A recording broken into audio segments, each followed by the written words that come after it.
tu vas réaliser que mon intention initiale, c'était d'explorer comment Bitcoin change les gens. Mais ce que j'ai trouvé, c'est que c'est pas tant ça qui se passe. What I found is that Bitcoin creates an economic framework for excellence. Ce que j'ai trouvé, c'est que Bitcoin crée un cadre économique pour l'excellence. Et donc, plutôt que de changer simplement les gens, en fait, il attire les bonnes personnes avec les bons ingrédients, sa récompense, les attributs, des vertus, That are more aligned with excellence as qui opposed sont to. plus en phase avec l'excellence. I think the French have one of the most rich histories. Ouais. Écoute, tu sais, les Français vraiment ont l'une des histoires les plus riches au monde.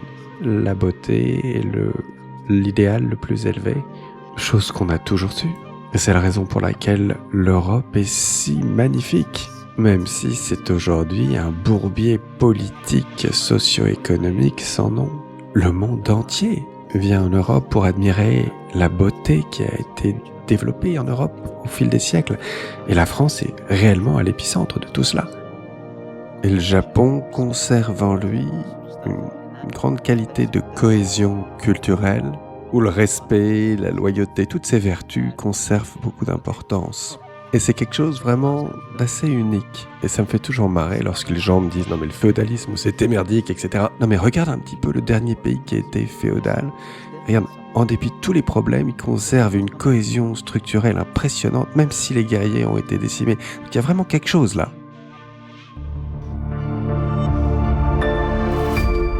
Je suis super content de te recevoir aujourd'hui, Alex. Thank you for having me on. Moi aussi, pour discuter du Bushido de Bitcoin, mais aussi pour parler de ton travail en général. Comment ça va pour toi aujourd'hui? Very good, man. I'm very busy at the moment. Très bien. Écoute, je suis super occupé avec le nouveau produit qu'on est en train de développer. C'est vrai que j'ai pas vraiment pris le temps, je me suis pas donné la peine de faire la promotion de ce livre. J'ai pas fait la tournée des podcasts encore vraiment pour en discuter.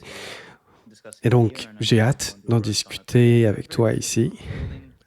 Il y a vraiment tellement de leçons à tirer du livre pour accompagner cette période de transition qui s'ouvre à nous. Tout devient assez fou sur la planète en ce moment, n'est-ce pas? Depuis le début de l'année.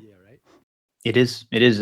Ouais. Changed fundamentally. Ouais, les choses ont fondamentalement changé. Le livre était en avance sur son temps de ce point de vue-là, j'y discute des concepts, des idées qui sont beaucoup plus tangibles aujourd'hui. C'était pas le cas au moment où je l'ai écrit. C'est ça.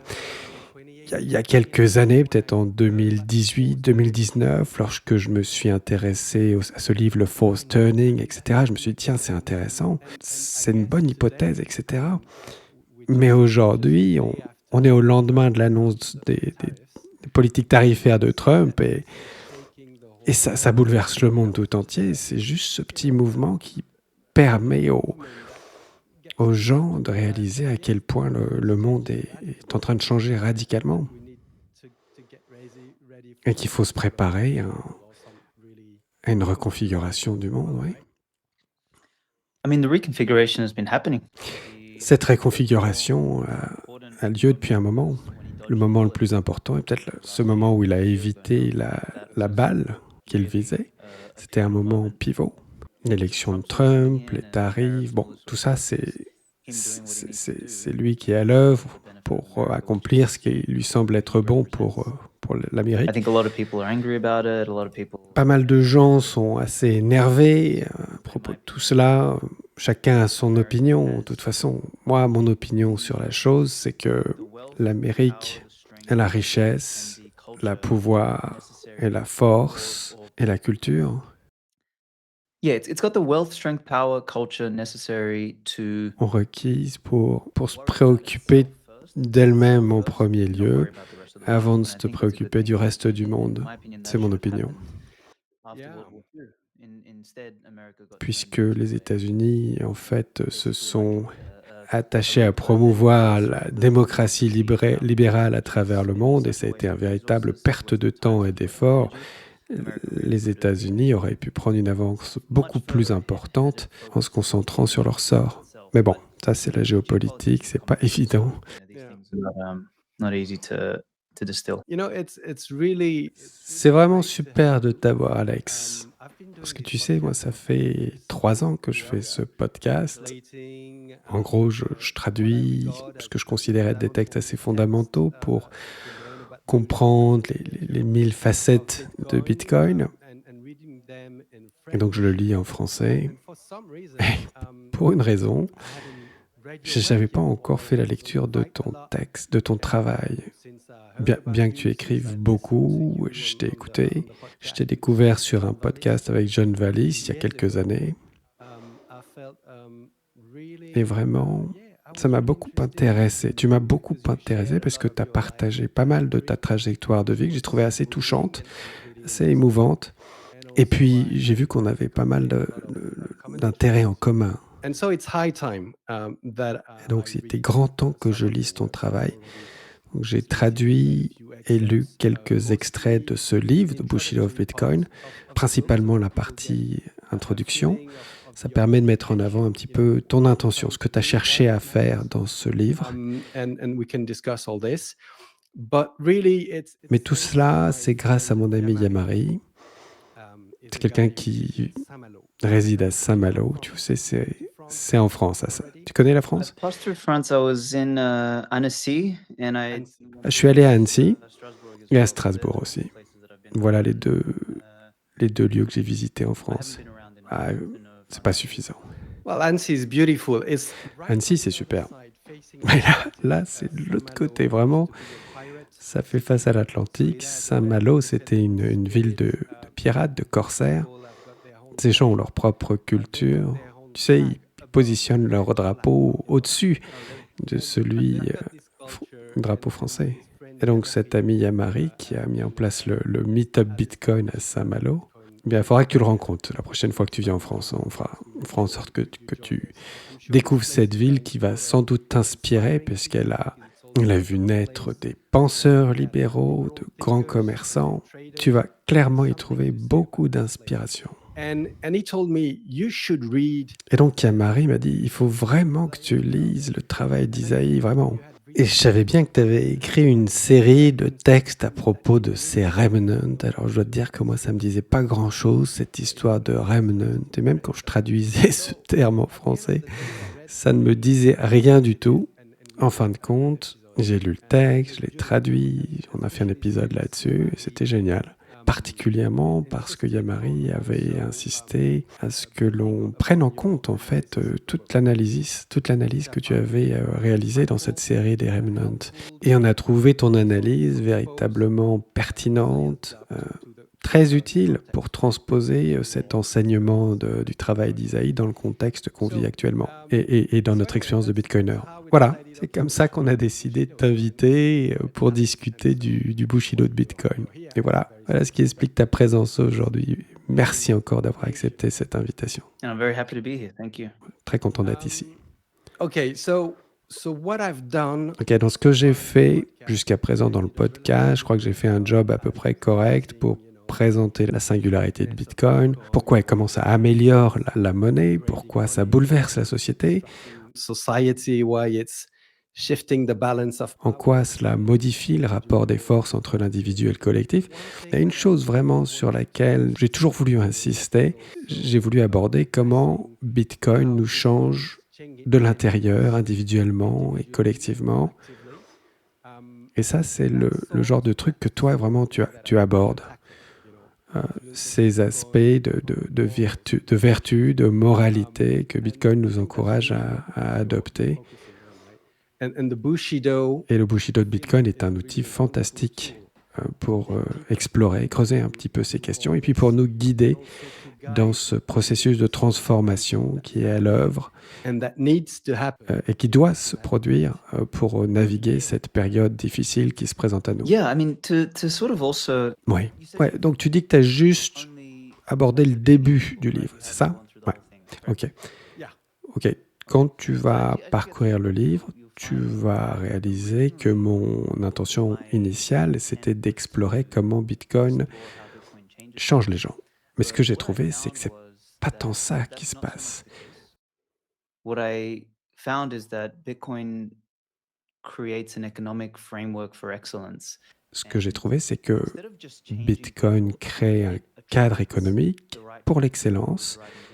Et donc, plutôt que de changer simplement les gens, en fait, il attire les bonnes personnes avec les bons ingrédients, sa récompense, des attributs, des that are vertus more aligned with excellence as qui opposed sont to plus en phase avec l'excellence. Donc, c'est une perspective un petit peu différente. C'est pas tant que Bitcoin te répare, Bitcoin fixes you, c'est plus qu'il faut que tu aies les ingrédients en toi, les attributs en toi, pour que Bitcoin ait cet effet positif sur toi. Parce que la vérité, c'est que ce que j'ai pu observer depuis quelques années, was that Bitcoin actually breaks more people than it fixes. c'est que Bitcoin, en fait, détruit beaucoup plus de personnes qu'il n'en répare. Beaucoup plus de gens qui rentrent dans Bitcoin en ressortent comme des dégénérés, des drogués ou des acheteurs de lambeaux, des gars bling-bling. Il y a peu de gens que j'ai rencontrés qui s'en sont mieux sortis après Bitcoin. Et donc, c'est quelque chose d'assez nouveau pour les Bitcoiners, mais la vérité, More people that touch Bitcoin become shitcoiners. c'est que la plupart des gens qui touchent Bitcoin deviennent des shitcoiners. C'est vraiment un petit groupe de remnant, de ce reste, qui vont devenir des bitcoiners maximalistes, des fanatiques. Yeah. And I've come to believe in J'en suis venu à croire à travers tout ce que j'ai pu écrire et explorer. you've got this nature nurture about human beings, like we Et tu vois, il y a cette distinction entre l'inné et l'acquis chez l'être humain. Il y a ce qui est de l'ordre de l'inné. Et donc, ce qu'on acquiert vient renforcer ce qui est de l'ordre de l'inné. Et pour moi, ce livre, vraiment, l'objet de ce livre, ça a été de faire comprendre aux gens qui sont attentifs que, regarde, tu fais partie de ces individus qui va accumuler une grande quantité de capital. Et il te faut maintenant aussi, désormais, commencer à développer la personnalité, le caractère digne de ce capital. Parce que si tu as, j'ai posté ce graphique avec 4 cadrans, tu as du caractère, tu n'as pas de caractère, tu as du capital, tu n'en as pas. Et donc, en bas à gauche, tu n'as ni capital ni caractère, et tu as Karl Marx. En haut à droite, tu as du capital, tu as du caractère, Steve Jobs. En bas à droite, tu as du capital, tu n'as pas de caractère, Bill Gates. Et puis enfin, tu as du caractère mais pas de capital, et tu retrouves quelqu'un comme Nietzsche. Et ce qui est important, tu vois, là-dedans, it's important. My argument is that c'est que la fortune t'apporte du pouvoir, et ça implique des responsabilités. En fait, le pouvoir, c'est un poids. Yeah. power is a weight. It's something that you must carry. Yeah. If you are to direct it right. It's an Otherwise, enabler, but it's a burden as well. C'est un facilitateur, mais c'est aussi un fardeau. Oui, c'est un fardeau. in the world is like Ouais, tout ce que tu trouves dans le monde, en fait, c'est comme ça. C'est à la fois un facilitateur, ça facilite, et c'est un fardeau aussi. Il n'y a pas de droit sans responsabilité. Il n'y a pas de privilège sans responsabilité. Your kids are the most precious things you'll ever have. Ouais, comme avec tes enfants, c'est ce que tu as de plus précieux. Mais ça implique une responsabilité immense. Et si tu déconnes à ce niveau-là, c'est vraiment du lourd. So what the book is a call for is to understand Le livre, ce que ce livre nous apprend, nous invite à comprendre, c'est comment développer ces qualités, comment encourager le développement de ce meilleur caractère.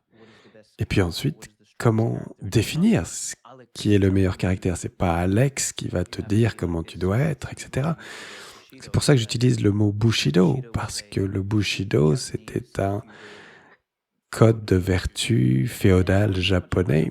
Et en fait, je n'aime pas trop parler de code de morale. Je préfère parler de vertu, parce que je pense que les vertus précèdent la morale. but it was a code of virtue for the warrior class who were the Et ce code de vertu était celui de la classe des guerriers qu'ils devaient adopter pour vivre, afin qu'ils soient dignes de leurs fonctions.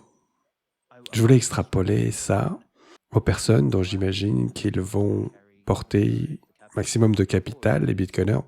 So anyway, that's just I wanted to say that because it's Voilà, je voulais juste dire ça parce que ça me semble important. Je pense qu'il y a une erreur parmi les bitcoiners qui pensent que Bitcoin va tout réparer, et alors que non, je pense qu'il faut déjà avoir les attributs en soi. Ok, disons que cette percée technologique, dont la portée ne survient peut-être qu'une ou deux fois par millénaire, peut-être un peu plus, mais bon, on parle vraiment de quelque chose d'assez conséquent. Les incitations économiques qui y sont associées sont telles que celui qui va s'en approcher, celui qui va toucher, celui qui va s'investir dans ce projet, va bénéficier de cette promesse de gain important et donc de pouvoir. power, and then immediately Et donc immédiatement, la quête du héros commence, puisque tu es nécessairement invité soit à rentrer en résonance avec ce motif général, cette espèce de motif moral associé à Bitcoin, parce qu'en fait, Bitcoin est en phase avec des principes philosophiques, économiques qui ont tendance à nous élever. Donc, soit tu te mets en résonance, tu apprends et tu te détaches de certains éléments de ton ego et tu fais face à l'épreuve, au challenge, soit tu renonces à cette épreuve et là tu vas souffrir, tu vas quitter le processus. or you don't. And if you don't, you're going to suffer and leave the process, right? And what you're saying is that once Mais dès lors que tu décides de rejoindre cette aventure, et peut-être qu'il te faut un cycle ou un bear market pour prendre cette décision de manière assez consciente, alors il devient assez clair que l'aventure va faire appel à une transformation intérieure, une transformation assez similaire à celle que les personnes dotées de pouvoir doivent accomplir pour ne pas s'égarer. right? Yeah, yeah. I mean, and this is why I've got a problem with all the Bitcoin pleb, Bitcoin pleb, Bitcoin pleb talk is that Exactement, oui. Et c'est pour ça que j'ai un petit problème avec cette notion de Bitcoin pleb, etc. Parce que en au-delà du Bitcoin, tu vas naturellement quitter cet état de plébéien et tu vas rejoindre l'aristocratie, ce système que les puissants dirigent. Tu vas te retrouver dans cette position où tu as du pouvoir parce que tu as de l'influence économique. Et donc, ensuite, c'est à toi de voir comment tu utilises ce pouvoir. Tu peux le faire de manière très égoïste pour toi, pour ta famille, pour ta communauté, you can use it beyond that if you want to. et au-delà si tu le souhaites. Comment tu l'utilises, ce que tu en fais, comme n'importe quel pouvoir, sera déterminé par ton caractère et ce que tu choisis d'en faire. Je pense que c'est vraiment important comme point. Tu vois, si on prend le truc sérieusement, il faut qu'on se comporte comme adulte. Au début du livre, je dis que j'écris ça pour moi, en fait, parce que je suis un millénial. Et nous, les milléniums, on grandit sur le tard parce qu'on a un pied dans l'ancien monde analogue et le monde numérique. Et donc, ça étend un peu notre adolescence. On est la seule génération de tous les temps qui a vécu également dans le monde analogique et numérique. Donc, on est vraiment une génération assez spéciale avec toutes les difficultés que ça comporte, mais aussi toutes les bénédictions que ça amène. On a l'opportunité de modeler à nouveau la société. C'est pas une coïncidence que Bitcoin soit survenu dans notre génération. Born in our generation specifically. I think that's very powerful. Yeah, I'm a Gen X. Ah ben moi, je suis un Gen X de l'année 74 et je me rends bien compte que c'est beaucoup plus difficile. Il y a pas mal de friction pour moi pour maîtriser la tech, en fait. C'est beaucoup plus facile pour vous, les gars. Much easier for you guys. But anyway, yeah, I mean, Mais pour ceux qui ne te connaîtraient pas encore, et en nous appuyant sur ce que tu viens de dire, moi, tu vois, je vois bien que tu es relativement obsédé, ou en tout cas super intéressé par toutes ces questions qui touchent à la cartographie de l'homme. Tu vois, tu cherches à comprendre à fond, en profondeur, l'homme, essayer de t'équiper des meilleurs modèles pour comprendre ce qu'est l'homme, le sens de la vie, etc. Et ce que tu fais à travers ce livre, le Bushido de Bitcoin, c'est vraiment de mettre à la disposition de tous un manuel, un guide pour développer en soi des fondations solides hein. D'où ça te vient, toute cette préoccupation pour le sens de la vie et comment s'orienter dans la vie de manière sensée? Navigate your life meaningfully comes from? That's a question for God to Ah, answer. I don't ça know. c'est une question qu'il faudrait poser à Dieu parce que j'ai aucune idée pourquoi on est intéressé par les choses qui nous intéressent, pourquoi on est un footballeur, un artiste, un avocat. Ouais, je sais pas. Plus ça va, plus je réalise l'importance de l'inné, peut-être plus que l'acquis en fait. But like we are all born with something ingrained inside of us, and I was lucky enough to be born with Moi, j'ai eu la chance de naître avec beaucoup de curiosité. J'ai un degré de curiosité particulièrement élevé et une capacité de compréhension aussi énormément élevée. Donc, je me suis intéressé à plein de trucs, ça m'a apporté des ennuis, ça m'a apporté du succès. Euh, J'en ai retiré des expériences difficiles, mais toute cette curiosité et cette capacité de compréhension depuis que je suis enfant, comprehension. This was from when I was a kid. Man, I learned how to speak when I was 1 year old. Like tu vois, moi j'ai appris à parler, j'avais 1 an, tu vois. C'était assez bizarre et mes parents ont carrément flippé, quoi. Et à l'école, bah, tu vois, moi j'étais toujours le meilleur, hein, en maths, quelle que soit la discipline. Donc, grande capacité de compréhension, même à l'école, collège, lycée, etc. J'allais plus en cours, je séchais, quoi. Et dès que je venais, j'étais quand même le meilleur. just something I had. So you couple those two things, I guess. Donc, curiosité naturelle et puis capacité naturelle de compréhension, si tu combines tout ça, bah, ça me permet de comprendre pas mal de choses et puis de m'exprimer sur les sujets qui m'intéressent. Et puis, au fur et à mesure, j'ai réussi à développer une capacité de m'exprimer assez clairement.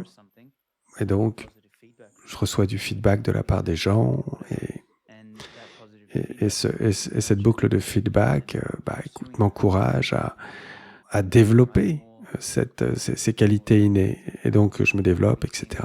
Et par accident, voilà, j'ai décidé d'écrire des bouquins. C'est comme ça. Write some books and talk to the Yeah. world about it. And this book, The Bushido of Bitcoin, Et le Bushido de Bitcoin, tu vois, moi, j'avais rien lu à propos du Bushido et je peux pas dire que j'ai jamais été intéressé par ces histoires de codes de chevalerie, etc. Mais le truc que je vois, tu vois, c'est que c'est un élément culturel vraiment très traditionnel qui porte en lui quelque chose d'assez absolutiste. Tu vois, il y a cette révérence pour l'absolu, pour la vérité. Et je me souviens qu'à l'occasion d'un podcast avec John Vallis, tu t'étais exprimé, tu avais partagé l'idée qu'à une certaine période de ta vie, tu t'étais un peu égaré dans une forme de postmodernisme décadent. in the postmodern, slightly decadent postmodern world. Et j'en ai fait l'expérience aussi et ça fait mal. Est-ce que tu peux nous en parler? Parce que dans le livre, In the book, I think, which may, it may seem a bit rigid and prescriptive. qui peut sembler un peu rigide ou prescriptif, tu sais, en fin de compte, ça parle des leçons qui ont été sélectionnées par la tradition comme les règles qui permettent à l'individu et au collectif de donner le meilleur. Give their best and be more free. Yeah. That's it. Absolutely. I mean, the purpose of Absolument, c'est ça. L'objectif de la tradition, c'est précisément de ne pas avoir à réapprendre sans cesse les mêmes leçons, parce que tu peux t'en rendre compte toi-même, plus tu vieillis, plus tu te rends compte qu'en fait, il n'y a pas des milliers de principes qui permettent de vivre. Il y a 10 commandements, 8 vertus du Bushido, c'est quelques principes de la chevalerie. Tout ça, ce sont des principes intemporels et ça ne va pas changer du jour au lendemain. Et plutôt que de devoir apprendre et réapprendre ces leçons à chaque nouvelle génération, il faut pouvoir s'appuyer sur la tradition. And granted, sometimes there are traditions that are probably outdated. Et bien sûr, il y a des traditions qui sont parfois obsolètes, qui doivent être challengées, mises à l'épreuve.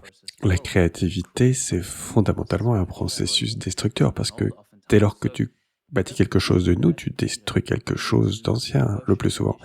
Ça veut pas dire qu'il faut nécessairement révérer la tradition aux dépens de la possibilité d'aller de l'avant.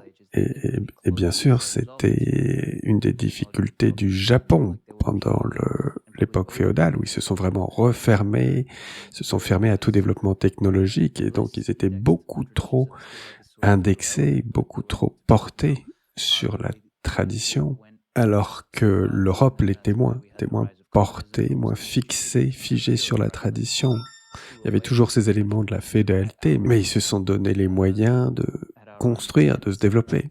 Bon, maintenant on peut en débattre, hein, mais l'Europe est peut-être allée un petit peu trop loin, et donc on a eu l'essor du communisme et tout ce genre de stupidités qui sont venues de l'Europe. On s'est trop éloigné de la tradition à nos propres dépens. Et donc il y a une sorte de, je veux pas utiliser le mot équilibre, mais il y a une sorte de danse à ce niveau qui est nécessaire, et comme tu le dis, la tradition, tu sais, moi quand j'avais 20 ans, j'ai manqué d'une figure paternelle, hein, j'ai fait un petit peu tracer mon chemin, j'ai fait plein de bêtises, je suis même devenu vegan, j'ai été gauchiste, je suis tombé amoureux des panneaux solaires, etc. Mais en fait, tu découvres. Et pour revenir à ce que je disais plus tôt, à propos de ma curiosité, de ma compréhension, j'ai tenté pas mal de trucs, j'ai expérimenté en donnant mon maximum pour essayer d'apprendre dans mes expériences, en essayant d'être aussi honnête vis-à-vis de moi-même. Quand j'étais vegan pendant 2 ans, j'étais absolument convaincu que c'était le Holy Grail, que j'allais vivre jusqu'à 200 ans, etc. avec cette alimentation. Bon, j'ai fait l'expérience et les faits m'ont suggéré quelque chose de tout à fait différent, hein. Alors je me suis dit, bah mange de la viande, et puis là j'ai mesuré ma testostérone et bien d'autres paramètres qui sont tous passés dans le vert, et puis donc je me suis dit, non mais le régime vegan, c'est vraiment pas c'est pas le bon truc, hein, c'est complètement stupide, hein. Donc je me suis adapté, j'ai appris, mais la tradition m'aurait appris, si j'avais seulement pris le temps de regarder ce que faisaient mes grands-parents, hein. Ils cuisinaient avec du suif, du saindoux, etc. Et moi j'étais là à dire aux gens de bouffer des légumes. C'est délirant. Donc pour moi, ce livre, l'écriture de ce livre, c'était aussi un processus de maturation, hein. Je me suis marié à cette époque, j'ai arrêté un petit peu d'avoir toutes ces aventures par-ci par-là. J'étais dans cette phase de découverte, j'étais très libéral, mais tu vois, le fait de me marier, l'épisode Covid, commencer à avoir des enfants, et donc on devient peu à peu un peu plus rigide, plus conservateur, plus traditionnel. Non, juste parce que tu te rends compte de ce qui marche. Une analogie assez appropriée est la suivante. Quand tu es jeune, tu vas à un restaurant, tu veux tout essayer sur le buffet. Tu veux manger la salade, le poulet et tout. Quand tu es un peu plus âgé, tu te rends compte que tu as un espace limité dans ton estomac. J'adore le steak plus que tout, donc je vais prendre du steak. Peut-être que je vais prendre un petit peu de dessert, etc. Mais j'ai pas besoin de tout essayer, ça n'a pas de sens. Et la tradition, c'est ça. Ça, c'est le meilleur pour toi. Concentre-toi là-dessus. Yeah, exactly. Exactement. Et on évolue dans un monde occidental. Si on reprend le modèle de la Spiral Dynamics, on est dans une société assez postmoderne, assez individualiste, éprise de la diversité culturelle du monde, et on est amoureux de toute cette pluralité, et on devient un petit peu relativiste. On se dit, mais pourquoi devrait-on nous imposer ce modèle occidental? Et donc il y a quelque chose d'assez joyeux pour l'esprit adolescent, et il y a ce trip un petit peu de l'ego, où l'on se dit, non mais je vais pas me soumettre à cet ordre existant qu'on nous impose ici. Mais je pense qu'il y a un moment où les circonstances nous poussent à nous dire, il faut que je bâtisse quelque chose dans ma vie. Et ces règles, aussi rigides et prescriptives soient-elles, elles vont m'aider à mettre en place des fondations. Et ça m'empêche pas d'être créatif. Ça m'empêche pas d'être unique dans mon expression de la vie. Ça va être un petit peu comme jouer du jazz, jouer de la musique. Il y a une partition, un tempo, une portée, mais il y a de la place, il y a de l'espace pour l'improvisation. Mais si t'as pas de cadre, si tu joues pas dans le cadre de la mesure, il va rien se passer. It goes from music and turns into noise. Ouais, tu vas passer de la musique au bruit. Et c'est ça le truc, la tradition, c'est une très bonne analogie. La tradition te permet de créer de la musique parce qu'elle te donne un cadre et des limites, alors que la liberté totale et le libéralisme débridé ne produit que du bruit, puisqu'il n'y a pas de cadre, il n'y a pas d'ancrage nulle part. C'est un bordel absolu. Et c'est ce qu'on retrouve un petit peu dans notre société complètement déjantée, libérale, où les hommes et les femmes, leurs rôles sont confondus, rien ne fait sens, c'est complètement détaché de toutes ces choses qu'on a apprises pendant des milliers d'années. Allez, on balance tout ça, on oublie. Mais tu vois, tu t'enrichis en itérant et en t'appuyant sur ce qui nous a précédés. Et cet enrichissement, ça peut être du capital financier, ça peut être un capital intellectuel, mais ce que les sociétés libérales font, c'est qu'elles constatent, oui, bien sûr, il y a quelque chose qui marche pas là, c'est défaillant, on va le réajuster là, on va changer tout ça. Mais elles poussent cette logique à l'extrême. Et donc, ils balancent tout, quoi. Tu repars à zéro. Human beings don't change that quickly. Right. Now, your book Ouais. Ton livre nous amène à la situation où tu reconnais que Bitcoin a gagné, qui va transformer les institutions de telle sorte que l'environnement sera beaucoup plus propice au déploiement du potentiel, du plein potentiel des individus. Et donc, il y a de quoi être optimiste, mais dans un même sens, ton livre prend la forme d'un avertissement. Ça va pas être si facile. On se prépare à une période difficile, on va être éprouvé. Il faut se doter d'un fort caractère. Et donc, tu as cette citation, « Si vis pacem para bellum », si tu veux la paix, il te faut préparer la guerre. Il ne faut pas se reposer sur ses lauriers de bitcoiner. Il faut être vigilant. Mais dis-moi, Alex, à quoi faut-il donc se préparer? what do we need to prepare for? Yeah, so I'm glad you brought this up because Ouais, c'est très bien que tu soulignes ce point parce que je pense qu'il y a des gens qui ont pris pour acquis que lorsque je dis Bitcoin a gagné, c'est nécessairement une bonne chose, automatiquement. Je pense que le fait que Bitcoin s'impose économiquement, ça c'est acquis. Mais trop puissant, c'est un trou noir, un puits de gravité qui va tout absorber.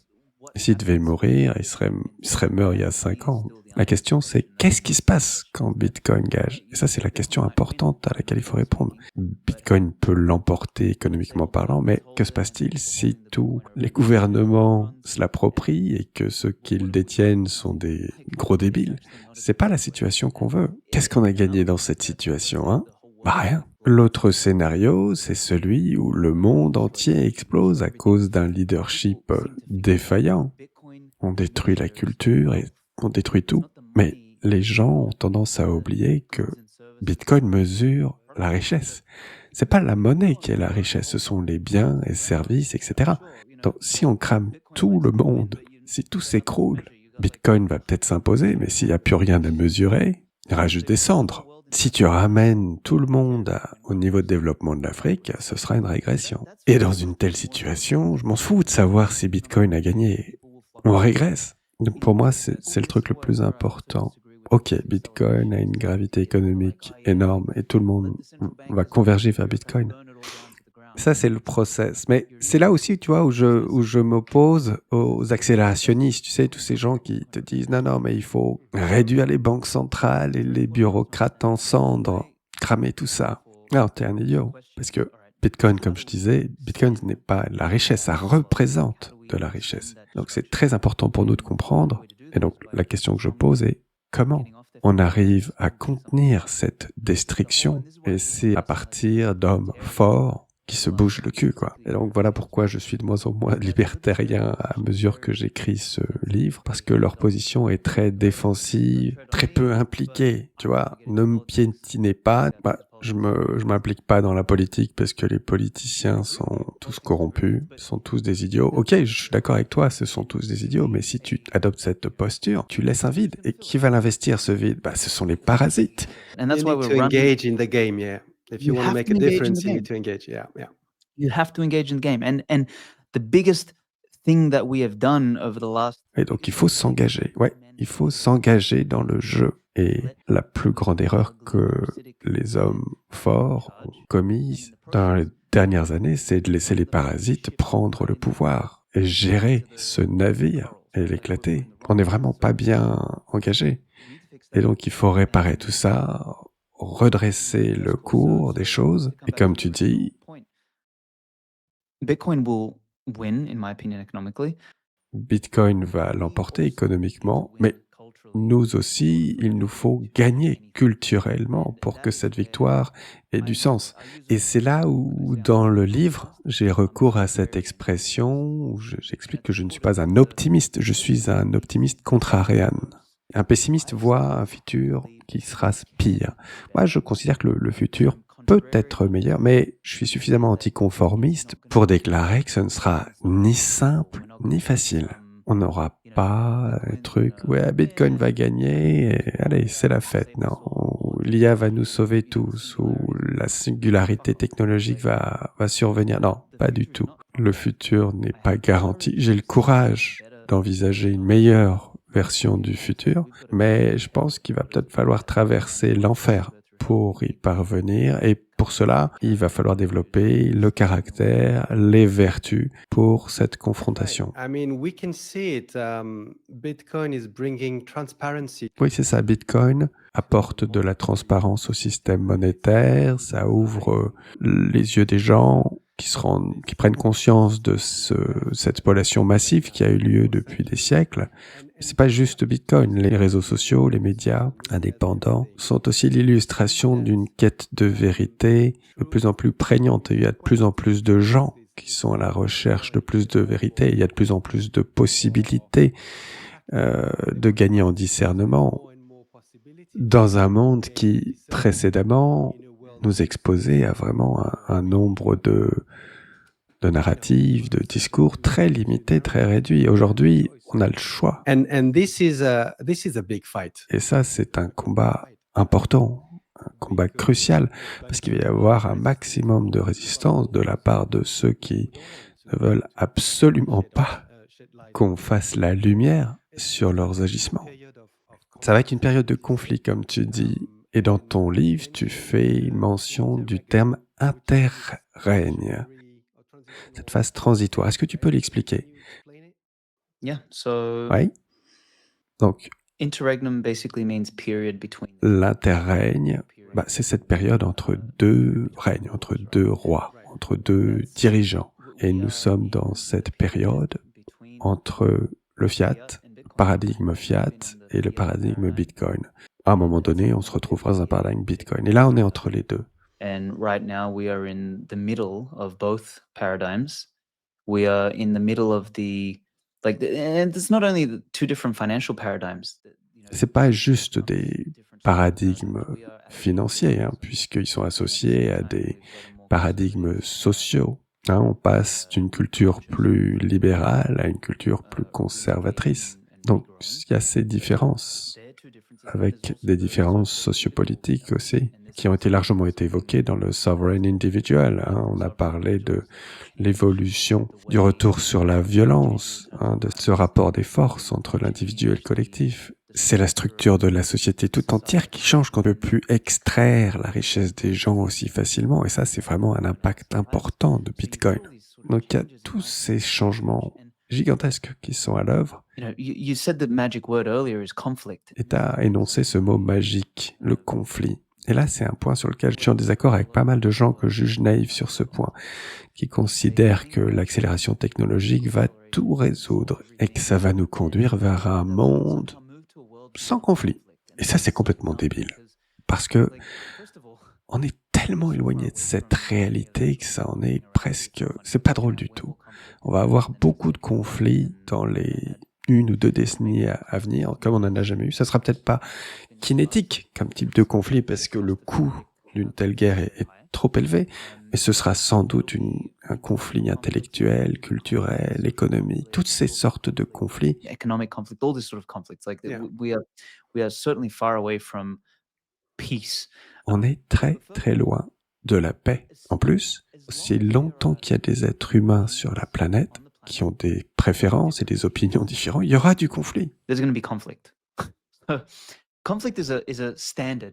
Le conflit, c'est le standard, c'est la norme. Si t'es pas équipé pour gérer le conflit, tu vas te faire écraser. Et tu vas pas grandir, tu vas pas évoluer si tu peux pas faire face au conflit. C'est ce que tu disais dans ton livre et que j'apprécie beaucoup. Je suis pleinement d'accord avec ce point. Tu dois être capable de gérer les conflits intérieurs et tu dois pouvoir avoir un dialogue libre avec tous. Tu dois pouvoir être en désaccord. Et d'ailleurs, c'est fréquemment le cas dans mon couple.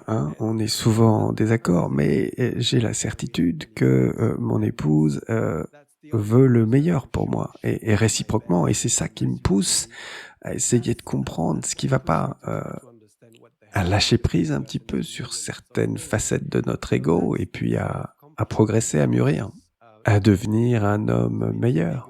Et donc j'aime bien ce passage que tu as dans ton livre. Et donc, pour revenir à cette histoire de cette période d'interrègne, oui, de conflit accru, ouais, il faut développer de la fortitude, il faut qu'on devienne un peu plus, il faut réveiller le guerrier en nous. Et moi, je me dis, mais attends, si ça fait quelques années que je suis dans le Bitcoin, est-ce que j'ai pas déjà développé toute la force, la persévérance, tu vois, l'ascétisme requise pour naviguer, traverser cet interrègne? Comment je vais être testé? Qu'est-ce qui va m'arriver? Qu'est-ce que je vais rencontrer comme nouvelle épreuve? Je vais être tenté de tout dépenser, de sombrer dans un hédonisme. C'est quoi le risque ici, là? What's lurking by? Well, I mean, I think Je pense que c'est pas juste une question de vice économique, d'épreuve de genre, non.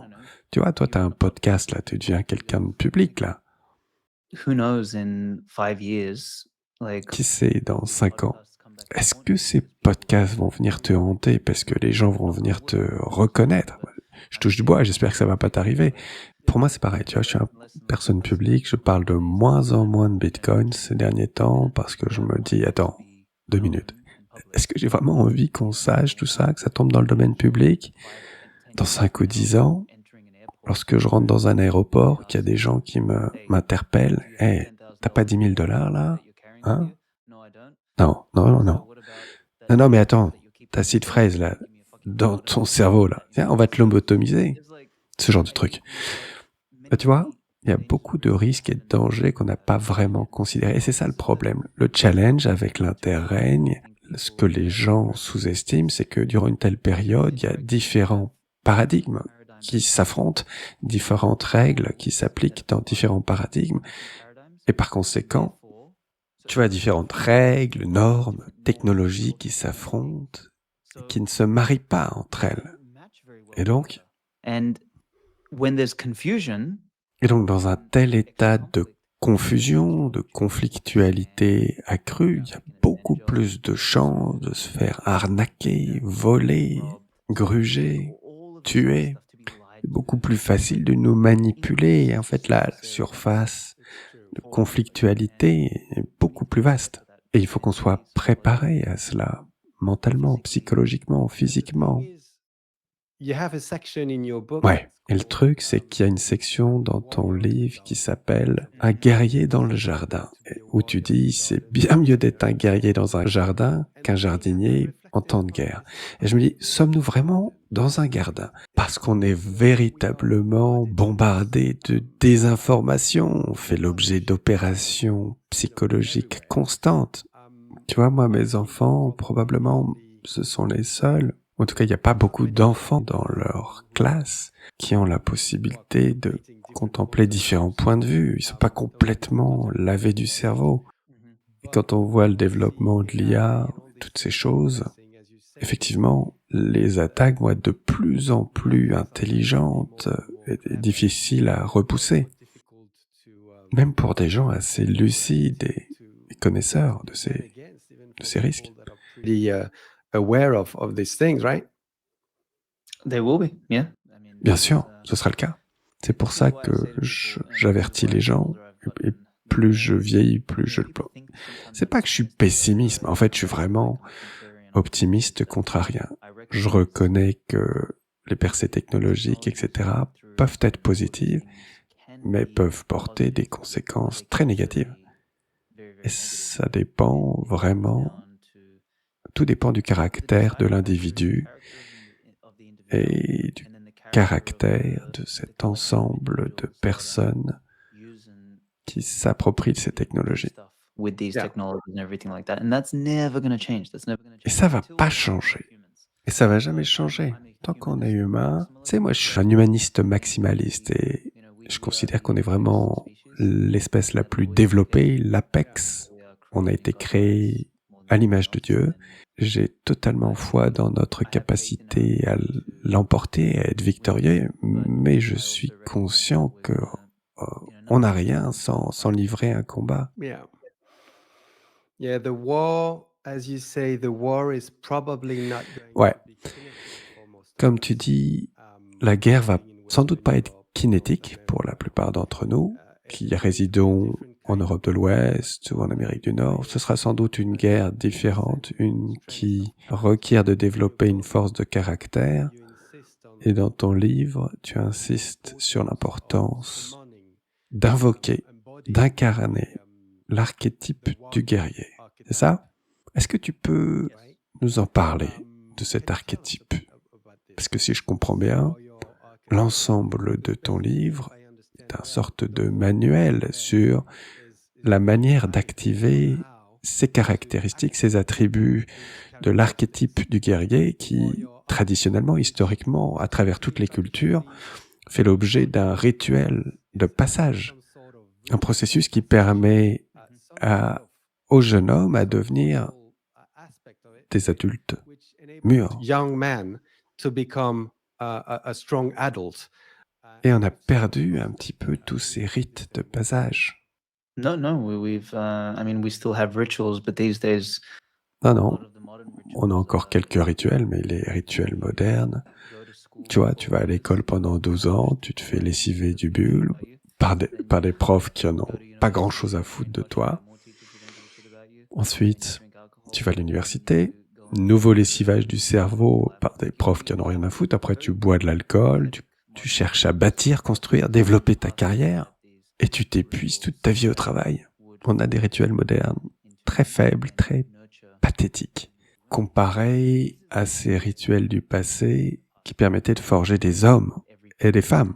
Et ça ne veut pas dire que tout ce qui nous a précédés était génial. Non, chaque période des civilisations humaines avait ses propres défis.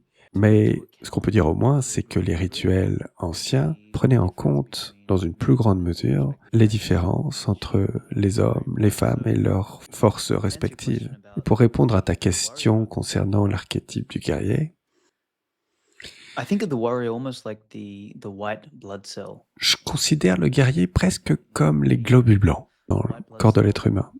Tu vois, les globules blancs, ils existent pour protéger le reste de l'organisme. Si t'as pas de globules blancs, tu vas crever rapidement. Donc le guerrier, c'est le système immunitaire de la société. Et il doit être dur, féroce, violent. Il doit être capable d'attaquer, de défendre, il doit pouvoir établir une frontière, une limite. Establish a border. And it does this through Et il le fait à travers the application of l'application de la force And discernment. et le discernement. Exactement, mais tu vois, le discernement arrive après, parce que fondamentalement, la réalité, c'est que la guerre et les guerriers font cela à travers l'application de la force. Et si tu as le privilège d'appliquer la force, tu as la responsabilité de discerner.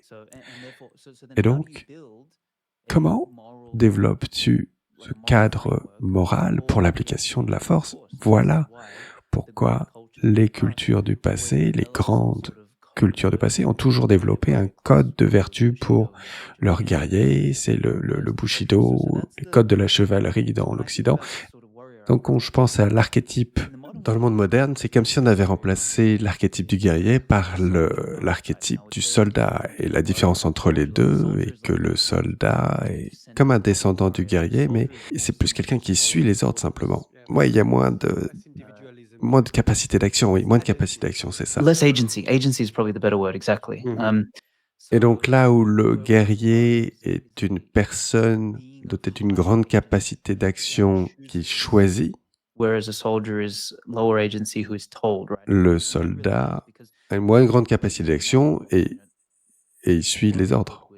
Et on a fait un peu l'amalgame dans les temps modernes. Et c'est une confusion. Conflation. There's definitely a relationship That's right, between them, yeah. but it's not 100% accurate. Il y a clairement une relation entre les deux, mais voilà. Et ça s'est produit lorsque le monde s'est transformé au cours de la période industrielle, et on a vu ça au Japon, qui était qui était doté d'une forte culture guerrière. And in fact, Japan still has the echoes of that. Et on retrouve l'écho de cette culture qui fait qu'en dépit des banques centrales, de la planification centrale, le Japon fut le dernier pays au monde à voir le féodalisme s'éteindre. Et cela s'est produit 200 ans après l'Europe. Et le Japon conserve en lui une grande qualité de cohésion culturelle où le respect, la loyauté, toutes ces vertus conservent beaucoup d'importance. Et c'est quelque chose vraiment d'assez unique. Et ça me fait toujours marrer lorsque les gens me disent « Non mais le féodalisme c'était merdique, etc. » Non mais regarde un petit peu le dernier pays qui a été féodal.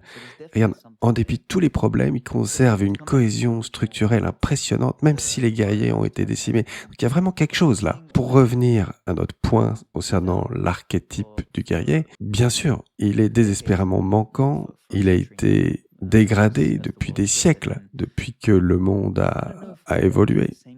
Et je doute qu'on retrouve le même archétype puisque le monde a changé. Les choses, la nature de la guerre, du conflit cinétique a considérablement évolué de quand nous avions des épées. Mais qui sait, maintenant qu'il est devenu moralement, psychologiquement, économiquement si coûteux de bombarder des villes entières, It's too expensive, morally, psychologically, economically, and all this sort of stuff. peut-être qu'on va retourner au stade où on va avoir un Iron Man, un gars avec cet exosquelette qui se déplace en volant partout, doté d'un grand pouvoir et d'une grande responsabilité. Je sais pas. Je suis intéressé de voir comment tout ça, ça va évoluer dans les 50 années à venir. Ouais.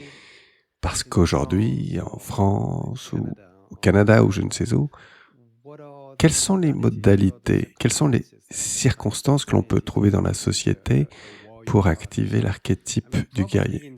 Moi, j'imagine que dans certains sports, certains arts martiaux, où il y a encore une adhésion aux racines culturelles de ces pratiques, ouais, peut-être chez les boys scouts, chez les scouts aussi, bien que je doute que ce ne soit plus la version initiale. There are not so many avenues for that, right? Il n'y a pas tant de moyens que cela pour activer l'archétype du guerrier. Il y a un moment dans ton livre, tu fais référence aux différents codes et à leurs similarités. On retrouve beaucoup du code du Bushido dans la chrétienté, dans le code des chevaliers. Qu'est-ce qui t'a poussé à choisir le Bushido comme le cadre de ta réflexion? To frame it around the Bushido Japan. code. Yeah, it was yeah. This was. Ouais, je crois que j'ai juste suivi le cours de ma curiosité. L'idée initiale est survenue à l'occasion d'une conversation avec Eric Kaysen en 2022. On venait de discuter un de mes livres favoris, Shogun de James Cornell, qui a lieu au Japon. J'ai lu ce livre pour la première fois lorsque j'étais en Allemagne pendant la période du confinement Covid. Et je me souviens, tu vois, je l'écoutais, hein, j'aime beaucoup écouter les romans avec des audiobooks et donc j'écoutais, c'était si bien narré et l'écriture de ce livre est si belle. Peu de livres si bien écrits que cela. Et le livre m'a littéralement transporté 2, 3 siècles en arrière. Et donc, j'étais transporté parmi ces gens dotés d'un sens de l'honneur absolument gigantesque, prêts à mettre fin à leur jour à la moindre déviation de ce code de l'honneur. Une simple insulte à leur seigneur pouvait justifier qu'ils se donnent la mort. Et puis là, quand je sortais dans la rue, je me retrouvais au milieu de toute cette foule portant les masques. Et je me disais, non mais c'est pas vrai. Je suis pas dans le bon siècle. Dieu, viens-moi en aide. Renvoie-moi à cette époque des samouraïs. Et donc j'ai développé beaucoup de respect pour ce code des samouraïs, ce Bushido, quand j'ai commencé à explorer tout ça. Et puis tu sais, je viens de Macédoine et j'ai beaucoup étudié Alexandre le Grand quand j'étais jeune. Et donc, en m'immergeant dans cette culture du samouraï, mon inconscient, mon subconscient me ramenait constamment à cette époque d'Alexandre le Grand et je me suis profondément intéressé à cette époque romaine et puis également, dans une moindre mesure, à la chevalerie européenne et à cette époque de Charlemagne, carolingien, etc. Et j'ai trouvé tous ces parallèles, mais je me suis fixé sur le Bushido parce que, tu vois, j'ai trouvé un petit quelque chose. Il y a cette essence japonaise de Bitcoin avec Satoshi Nakamoto. Bushido et Bitcoin, ça commence avec un B. Le Bushido, c'est vraiment un code très clair de vertu. Je veux pas écrire un livre de morale. Si c'est le cas, si c'est ce que tu recherches, va lire la Bible. Non, je veux écrire un code, un livre sur la vertu. Et ça, c'est quelque chose de spécial à propos des Japonais. C'est qu'ils n'avaient pas véritablement une religion, comme la chrétienté peut soutenir le code de chevalerie. Non, le code a dû venir d'ailleurs. Et bien sûr, il y a des influences du shintoïsme et du confucianisme. Mais ce code, fondamentalement, il a émergé de la classe des guerriers. Et ça, je trouve ça très puissant.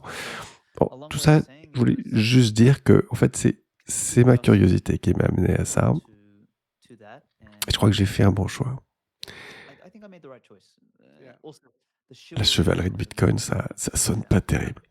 Okay, the introduction of the book, the first few, it's a big. Ok, bah, l'intro du livre, les premières pages, c'est un livre assez énorme. Hein. Tu vois, je l'ai en Kindle, donc je sais pas combien il y a de pages, mais non, il faut que tu aies la copie physique. C'est tellement mieux, Regarde-moi ce livre relié, c'est vraiment ta protection contre une attaque à la clé anglaise. Tu lui balances ça au visage. Ouais, tu lui dis, écoute, j'ai lu tout ça et je l'ai mis en pratique, alors prends garde à toi.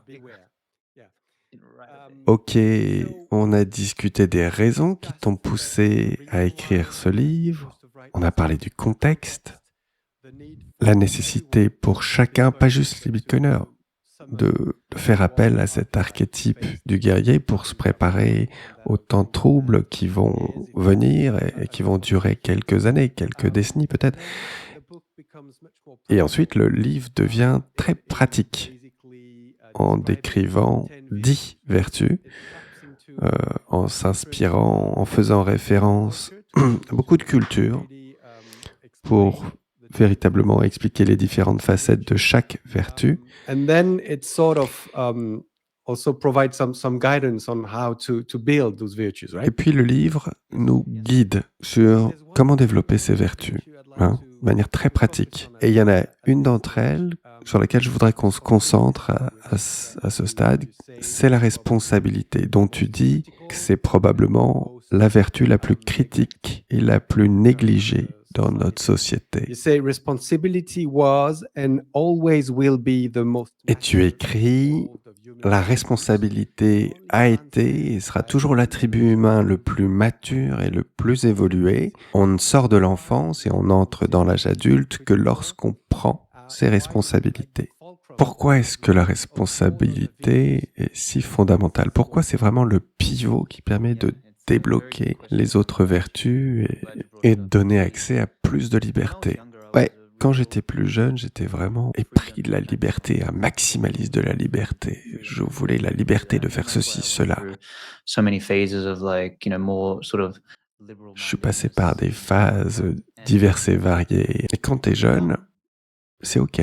That's okay. T'as moins de Less responsabilités. responsibilities when Les you're conséquences Consequences are less. semblent moindres, peut-être. consequences are smaller, exactly. Ouais. And Tu fais bien de mentionner peut-être, parce que parfois ces conséquences viennent te mordre les fesses par la suite. Et donc moi j'étais très orienté liberté jusqu'à ce que je grandisse un peu. Et je crois que c'est vraiment lors du Covid qu'il y a eu un déclic. J'avais écrit un article, Responsibility Go Up, pour Bitcoin Magazine en référence au même Number Go Up. Je me suis dit, il y a quelque chose de plus important avec Bitcoin. La manière dont ça fonctionne et ce que ça pousse à faire, c'est de prendre plus de responsabilités. During COVID, I also realized that Et durant la période Covid, j'ai réalisé à quel point si tu veux retirer leur liberté aux gens, tu fais pas ça ouvertement, comme les communistes l'ont fait au tout début.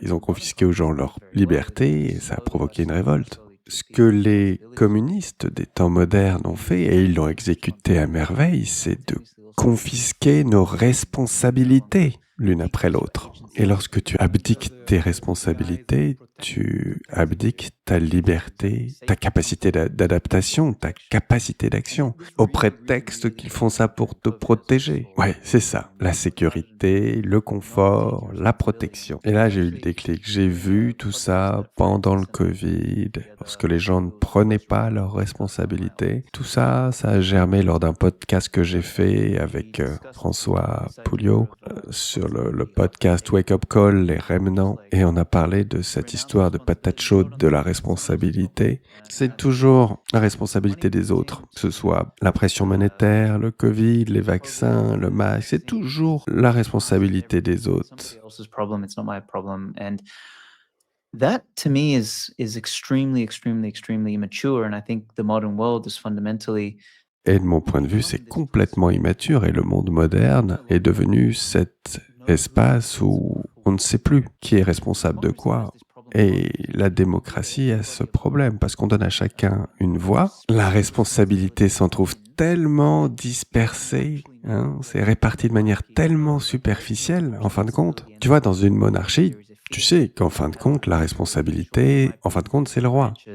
of the aristocracy and of the monarchies. Il peut y avoir des branches de l'aristocratie qui sont concernées, qui partagent des responsabilités. C'est également le cas des entreprises, hein. La personne responsable dans une entreprise, c'est le directeur. And clearly the world functions better that way, but Et le monde fonctionne mieux de cette façon. Mais on s'est tellement écarté de ce type de fonctionnement qu'on distribue, qu'on éparpille la responsabilité. Chacun est marginalement responsable. Personne n'est responsable. Donc plus ça va, plus j'ai réalisé que la responsabilité précède la liberté. La liberté, c'est une valeur, la responsabilité, une vertu. Tu acquiers la valeur en agissant sur la vertu. Donc la responsabilité, c'est le moyen d'obtenir la liberté. Et si tu veux augmenter ta liberté, il faut accroître ton sens de responsabilité. And Breedlove and I had a bit of a discussion about. Et j'ai eu une petite discussion avec Breedlove sur ce sujet, parce que Breedlove, c'est vraiment un freedom maximaliste. On est un petit peu en désaccord là, sur ce point. Ses conceptions, ses définitions de la liberté tournent davantage autour de l'indépendance, capacité d'action, autonomie, mais je pense que tout ça, ça s'est un peu perdu dans le monde moderne, puisque la liberté comme concept pur souffre, de mon point de vue, de cette gravité qui vient avec la responsabilité. En tout cas, d'un point de vue étymologique, la responsabilité a une sorte de gravité. Et si tu veux une liberté maximale, ça te pousse à abandonner ce poids, ce fardeau. Et ça a un coût. Et donc, il y a une tension très intéressante. Et je dédie tout un chapitre à cette notion de la responsabilité. Et notamment, il y a toute une section sur la psychologie de la responsabilité. Je fais référence au travail de Alfred Adler, It's like the, on pourrait dire que c'est l'équivalent des économistes autrichiens pour la psychologie. Son école de psychologie school of psychology parvient à se libérer de cette tendance à poser des étiquettes sur tout et il s'émancipe de ce recours systématique à la victimisation et par ses approches téléologiques qui donnent au trauma tout le pouvoir explicatif de ton état actuel.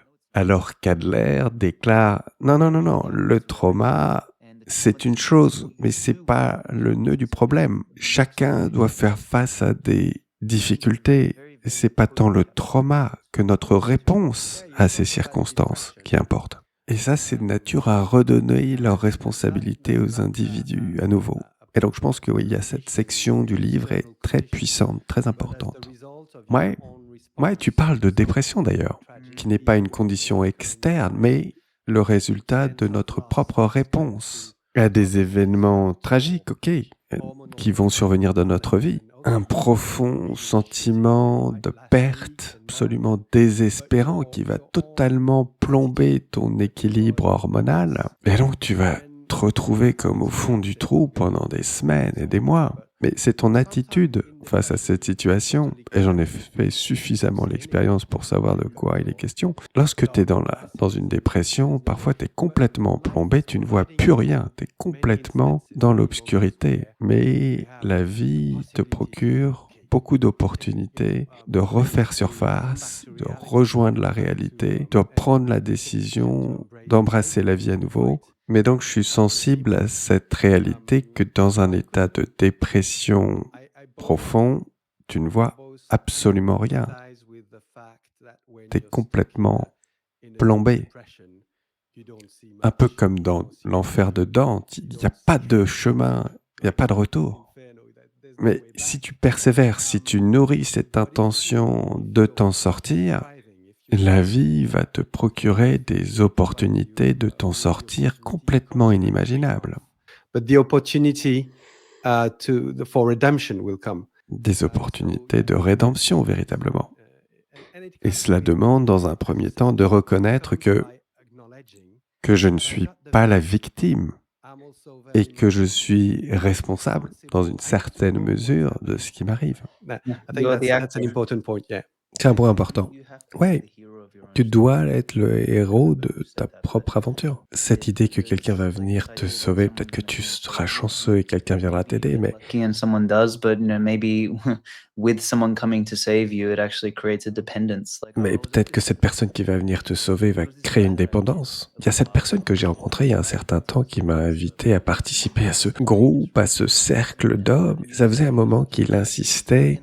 Et je le connais un peu, il était étrange, il était végétarien, mais il était aussi anti-Covid. Je savais pas trop comment le percevoir. Alors, au bout d'un an, je me suis dit, ok, je vais aller faire un tour à tes réunions, etc. Je vais trouver des hommes assez forts et tout. En fait, je me suis retrouvé avec des mauviettes.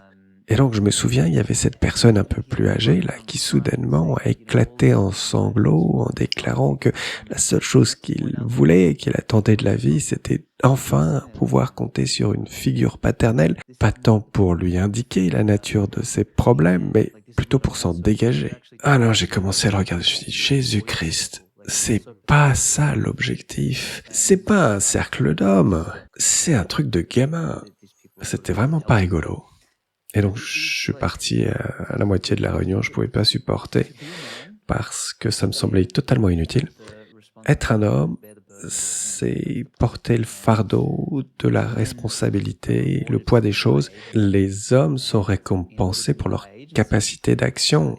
Et pour avoir cette capacité d'action, il faut savoir lutter et faire face aux difficultés de la réalité. Accepter que papa va pas venir te sauver. Tu deviens un adulte quand tes parents sont plus responsables de toi. Ben oui, c'est ça. Yeah, that's it. They're gonna die. Your parents are going to die. You're gonna be on your own. And what you're gonna do? Tes parents vont mourir. Tu vas te retrouver tout seul. Qu'est-ce que tu vas faire? Ouais, c'est ça. Et en même temps, tu fais référence à ce cercle d'hommes. J'ai pensé au groupe Alcooliques Anonymes, dont on sait qu'ils sont particulièrement efficaces pour aider les gens à se libérer de certaines dépendances, ou en tout cas à reconnaître leurs responsabilités, reconnaître leur situation et mettre fin à leur dépendance. Et je crois que ça commence par une admission, une forme de reconnaissance. Je crois que ça fait l'objet du premier ou du deuxième pas. Reconnaître qu'on n'est pas tant victime que responsable de sa situation. Je crois que c'est l'essence du truc. Je suis responsable de ce qui m'arrive ou quelque chose du genre. Je me souviens plus trop. It's very powerful. Yeah. If you like Ouais, c'est très puissant. La première étape dans tous ces processus consiste à reconnaître que rien ne changera si tu ne te changes pas, d'abord en premier lieu. Et comme tu viens de le dire, c'est le pivot, c'est le point de départ pour le développement des autres vertus. Prendre ses responsabilités. C'est intéressant de constater que ce n'était pas une vertu explicite, tu vois, dans le vieux Bushido ou dans le code de vertu de la chevalerie. Je pense que dans ces cultures, le sens des responsabilités était quelque chose de beaucoup plus prégnant et donc d'implicite. Notre monde a beaucoup changé et c'est la raison pour laquelle j'ai mis l'accent sur cette vertu parce que je pense que c'est le pivot pour les 10 vertus suivantes. the fulcrum, Yeah, yeah. like it is necessary. Right. And so, Ok, je crois qu'il y a une autre chose qui est assez claire dans le livre, par ailleurs, c'est lorsque tu décides d'entreprendre cette aventure héroïque du Bitcoiner, tu vas faire face à différentes épreuves et le processus vraiment encourage une maturation, en fait, incite à une maturation. Et donc, en matière de responsabilité, il y a évidemment certaines étapes qui conduisent à la réalisation que, oui, bon sang, je me suis jamais senti aussi responsable. more responsible than I've never been, right? Yeah, I mean. Ouais, bien sûr. Avec Bitcoin, la plus évidente, c'est que si tu perds tes clés, tu perds ton argent. Il n'y a pas de hotline Satoshi que tu peux appeler et qui va te permettre de récupérer les bitcoins que tu as perdus. Moi, tu vois, ça m'est arrivé à l'époque où Bitcoin valait $250. J'ai perdu 2 bitcoins comme ça en les envoyant à une adresse que j'ai du mal à recopier. Donc j'ai dû perdre quelque chose comme $500. Like 2 Yeah. Bitcoin.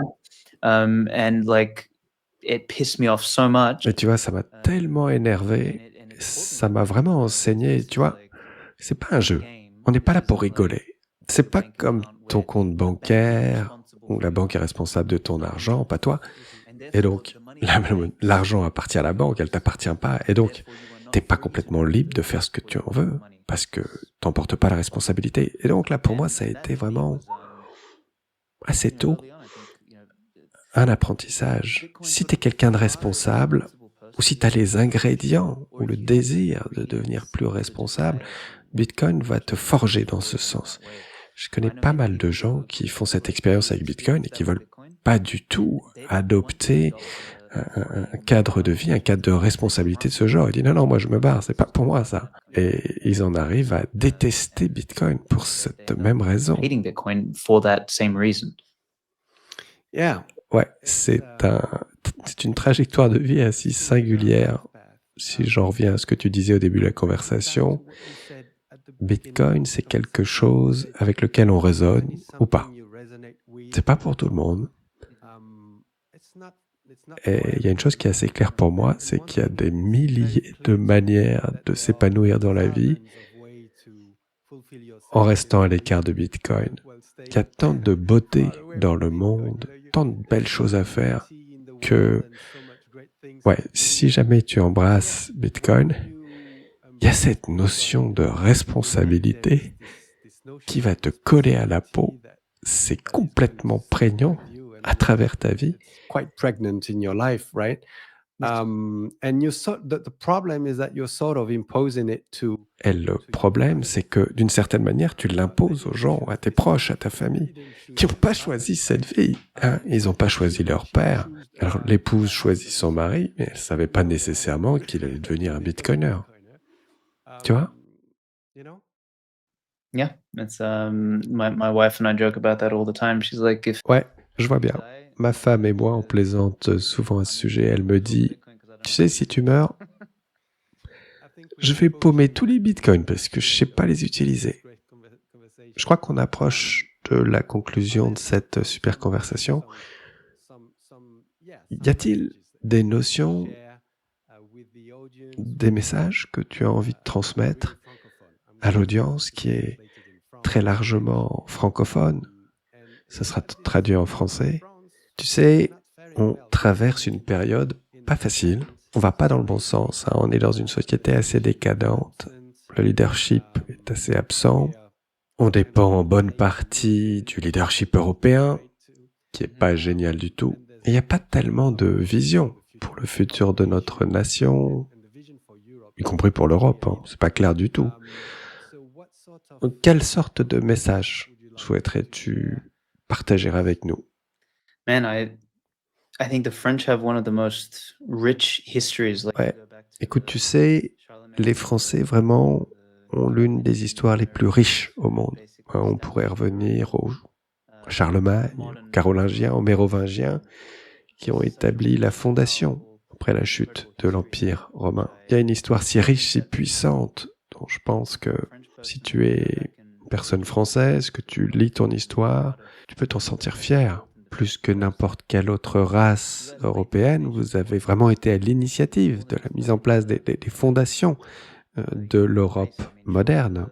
Bien sûr, les Slaves, les Germains, les Anglo-Saxons y ont contribué également, mais les Français étaient les pionniers. And to allow Et for accepter qu'un vers aussi pathétique vous représente à ce stade, qui puisse s'exprimer en votre nom, et c'est une insulte à vos ancêtres.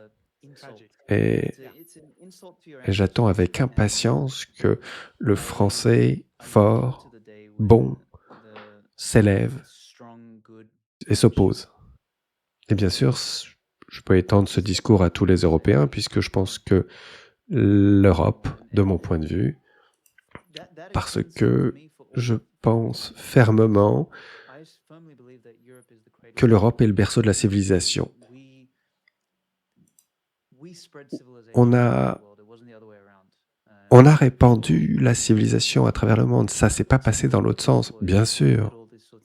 Nous sommes allés explorer, on a exploité, etc. Mais fondamentalement, on a modelé le monde et la genèse, l'origine de l'homme, de la civilisation, de la plupart de ce qui est beau, fort et bon provient de l'Europe. Et donc, il y a vraiment quelque chose de spécial qui vient de notre sang, de notre peuple, et je pense que c'est quelque chose qu'il faut qu'on honore.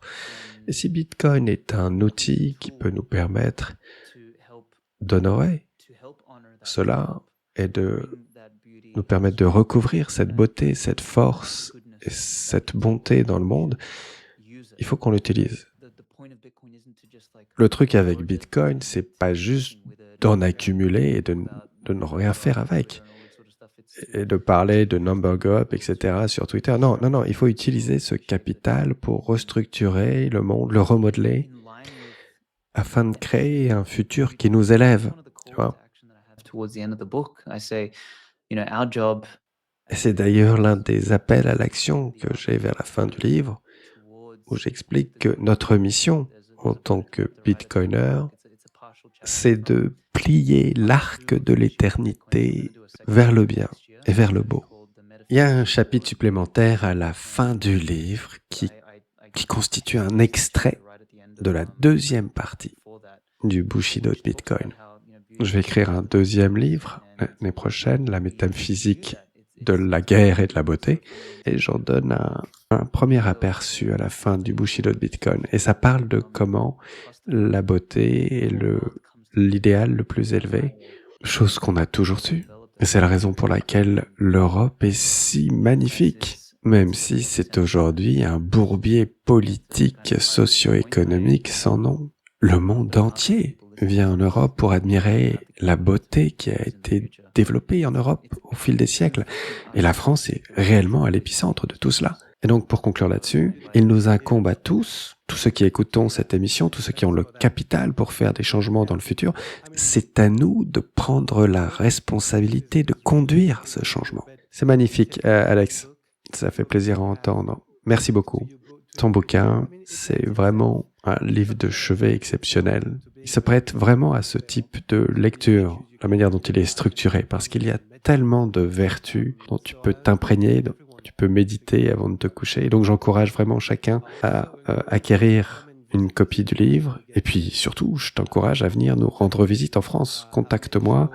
Je ferai en sorte qu'on t'accueille le mieux possible. Tu verras, il y a des événements de bitcoiners maximalistes. À Annecy, il y en a un en Bretagne. Et il y a vraiment de magnifiques endroits à visiter qui sont chargés d'une histoire glorieuse. Et ça te fera plaisir de visiter tout ça. Okay, so you've got this new book coming up. Ok, donc tu as ce nouveau livre qui va sortir. Quand est-ce que tu prévois de le sortir? Je pensais faire ça cette année, mais en fait, je suis bien trop occupé avec Satlantis et tout ce que je construis là-dessus. Donc ce sera un projet pour 2026. Parle-nous de Satlantis. Est-ce que c'est une sorte de marketplace basé sur Noster, une agence de voyage? Yeah, so imagine Ouais, imagine Instagram, Google Maps, TripAdvisor et puis Meetup.com, tout ça. Tu conjugues tout ça, c'est une application sociale. it is built somewhat on Nostr. I shouldn't say it's built on Nostr, it's more built with Nostr. Ça s'appuie sur Noster. Tu peux te loguer avec Noster. Tu peux importer ton social graph. Bon, il y a un truc qu'il faut que je te dise. Je suis pas tellement en phase avec tous ces gens qui pensent que tu peux juste te contenter de cloner une application sur Noster. Et vu que c'est sur Noster, du coup, c'est quelque chose de fantastique. And I don't necessarily agree with that. Just because it's a Twitter on Nostr and Instagram on Nostr. C'est pas parce que c'est un Twitter ou un Instagram sur Noster que ça va le rendre spécial. Non, ce qu'il faut voir, c'est considérer Noster comme une couche supplémentaire du web. C'est une couche d'identité assez riche avec un social graph. Et donc moi, quand je vois ça, je me dis, OK, on va construire un nouveau monde. Les gens veulent se connecter en dehors du mainstream. Ils veulent être indépendants en termes de localisation. Ils veulent être des individus souverains. Ils veulent savoir quoi faire, aller à quel événement, où dîner, que visiter, tout cela. On va construire... C'est quelque chose de location-centric? Ouais. Sur le web, par exemple, tu peux aller sur la page de Paris ou de Prague. Alors bien sûr, on commence par les grandes métropoles, mais peu à peu, on va avoir les plus petites villes. Et là, tu peux trouver les communautés locales, les boutiques locales, et tout ce qui t'est recommandé, bah, ça dépend de ton graphe social.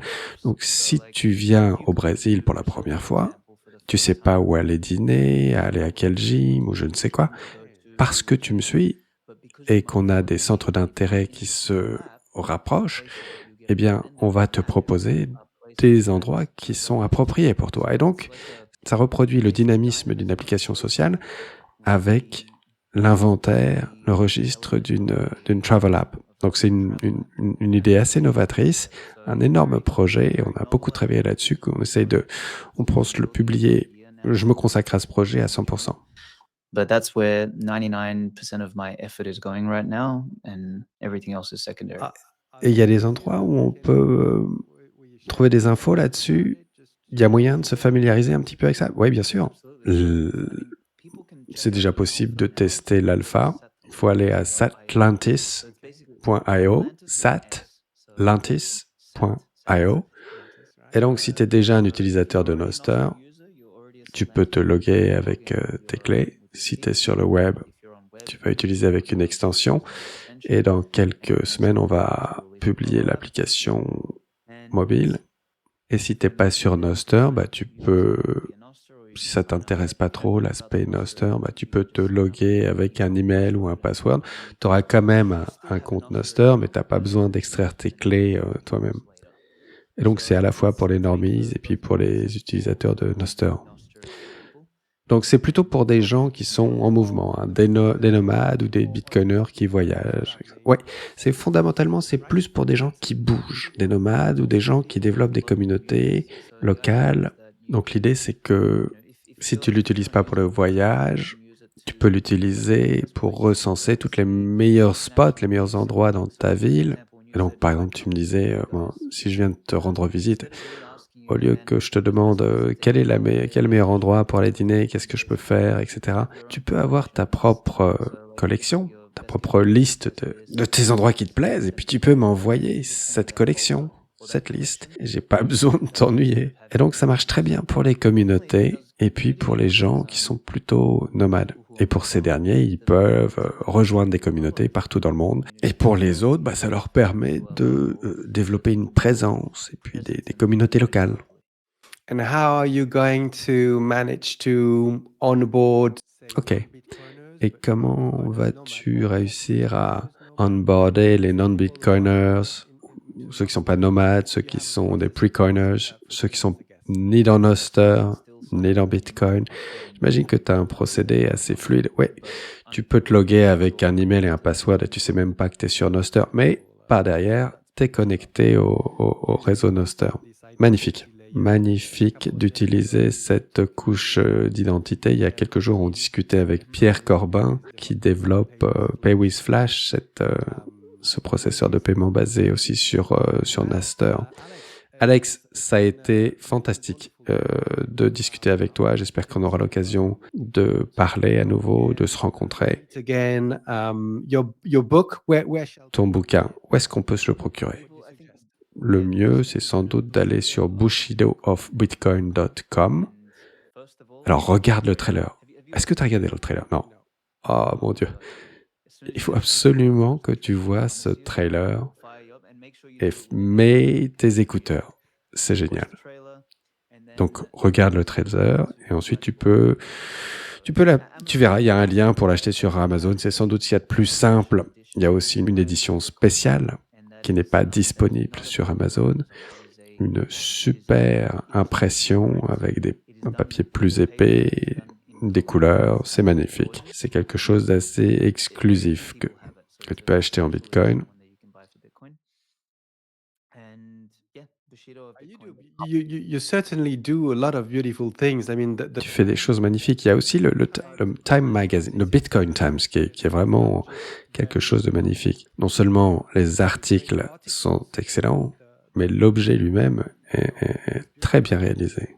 Voilà, Alex, merci beaucoup. Je te souhaite le meilleur et puis on reste en contact. Merci beaucoup. Salut. Allez, à bientôt. Et puis on pourra faire quelque chose pour parler de Satlantis quand ce sera vraiment lancé. Ok Alex, salut, bye bye, ciao.